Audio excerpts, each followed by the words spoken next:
ئێمە ئێستا لە وەرزی بەهاردا نین لە وەرزی زستانداین بەڵام ئەوەی کە جێگەی تێڕامان و سەرنجە لە ئاکرێ نێرگس بە تەواوەتی سەری هەڵداوە و ئێستا گوڵی نێرگس لە بازاڕەکاندا بە شێوازی چەپێک دەفرۆشێت چمە لای هاوکارم دلبرین کە ڕاستەخۆ لە یەکێک لە فرۆشگاکاندایە ئەم گوڵانی کە دەیبینن گوڵی ئێستانەوەی کە بەدەست هاوکاریشمەوە دەیبینن نێرگزە ئەگەر چێم گوڵە بۆ خۆی گوڵێکی بەهارەیە واتە لەگەڵ بەرەو چەند ڕۆژێکمان ما بێ پێبنینە وەرزی بەهارەوە دەرەچێت بەڵام وەکو دەبینین لە ئاکرێ ئێستا ئەم گوڵە بە شێوازێکی زۆر جوان بازاڕی هەیە گوڵی ئاکرێ بەوە ناسراوە زوو سەر هەڵەدات هۆکاری سەر هەڵدانی زۆوەکەی لە هاوکارم دلبرین وەردەگرین دلبرین سڵاو لێ بێم کاتت باش من دڵنیام ئێستا بۆنی خۆشی ئەو گوڵە لای تۆ زۆر زۆرە بۆچی لە ئاکرێ گوڵی نێرگس زوو سەر هەڵەدات هۆکارەکەی چییە؟ آریدان باش بۆ تەوایا بینێنی کورسات نیۆز و ئەمی هەفکارên کورسات نیۆز ئاکرێ دیگەل نێرگزێ دوو navên lêkdayîne di dîroka xwe de ئاکرێ berdewam nêrgiz hebûne hêşta egerê serekiyê peydabûna nêrgizê li vî bajarê nahête zanîn û vekolînên durustî jî li ser vê nêrgizê nehatine kirin her ji kevin de welatî çawa bêje li heyva 11 dibînin ku nêrgiz şîn dîbîtin taybetî ew nêrgizên ku ji lê welatin têne avdan wekî xudanê ku yek ji wan dukandara jî da diyar kirin û nêrgizên dî jî meha yek evîn ku bi xwezayiyan siruştî şîn dibin akrê mêjweka dîrû yanî kevna heye digel nêrgizê bêguman nêrgiz çendîn corên xwe jî hene we gelek xwesteka zor jî li ser taybetî yanî niha tu bînî bazarekî baş yê firotna nêrgizayê hey li Duhok li Hewlê li Silêmanî li her çar parçeyên Kurdistanê xelek dihête akrê çûnkî akrê nêrgiza akrê taybetmendiya xwe hey her çanda li bajdarên dî jî دلبرین arî nêrgiz hene lê wekî nêrgiza akrê ya ciwan û bêhnixweş niye من پێم خۆشە دلبرین بزانم هۆکاری زوو سەرهەڵدانی نێرگس لە ئاکرێ لەکوێیە ئایا لە کەشێکی زستاندا چۆن نێرگس سەر هەڵدەدات یان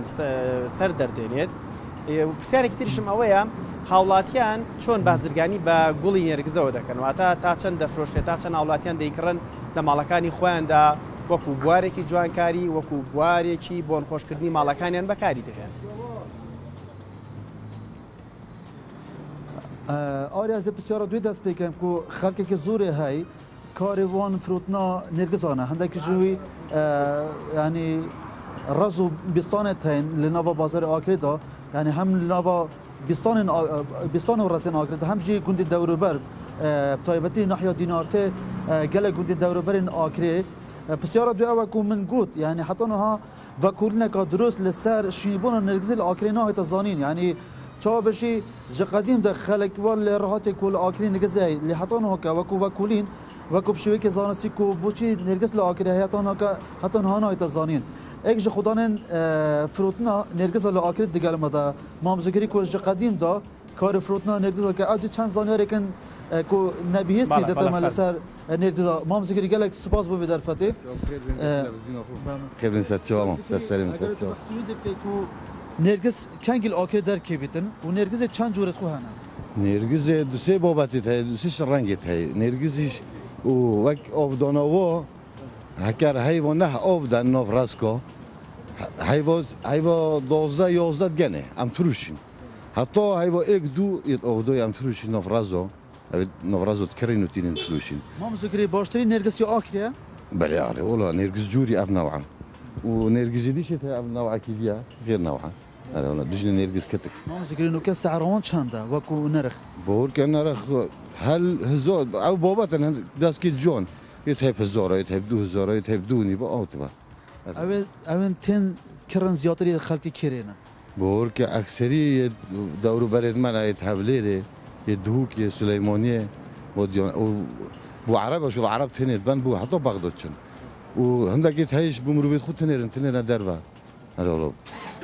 mamzegirî boçî dibêjin akrê nêrgiza yanî sebeb çi li bi axewê ye li bi keşûhewê borke hindî bîrametê de her nêrgizê hevî دلبرین gelek newet heye her gundoyet hey çiyoyet hey her ola hindek wextekî mamzegirî nûke çend corê nêrgiza hene li vê dikûnê بيقول حولين ما دويت هاي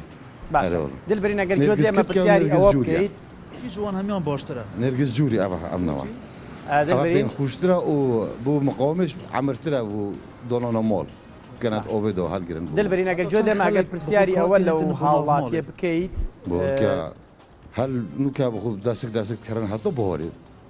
دونا مال مطبخ وغرفة المشمية مام ذكري جي نرجس چنده وكو عمر يعني دونا مال يعني وقت لدما كو شين دي بيتن حتى يعني الهيبا چن حتى چنده هل هيفو يوزديت هي حتى هيفو چور بس خربيك رونوغاني الدو اوف دونا ويا ارولا ابيت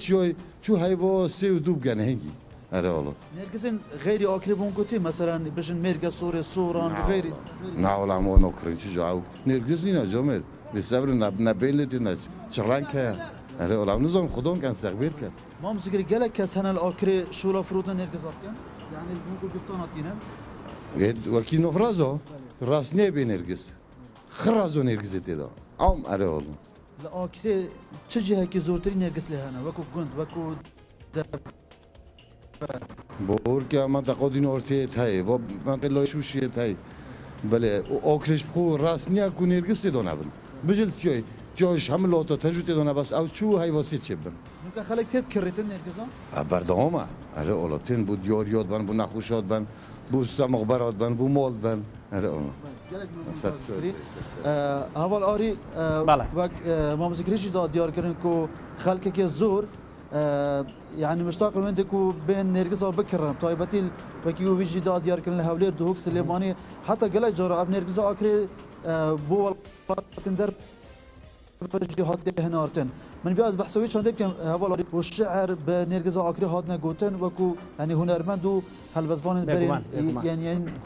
كردستان هر شو بارجه كردستان قال كوزان والشعر بنرجس اكري قلنا جبركو نرجس اكري جواني وبهناوي قال لك جداتر للنرجسين بله سپاس بۆ تۆ دلبرین سپاس ومدبياز بۆ بحثوي كان زانیاری. ديب كو اف نرجس شي مام ذكري بهديه دياري دا دزگاه ميديا كورسات جبركو لوگو كورسات باشە بەس بیرن نەچێ لەگەڵ خۆتا کاتی بۆ سلێمانی بهێنی باشە ئەوە قەرزاری ئەو دەستکە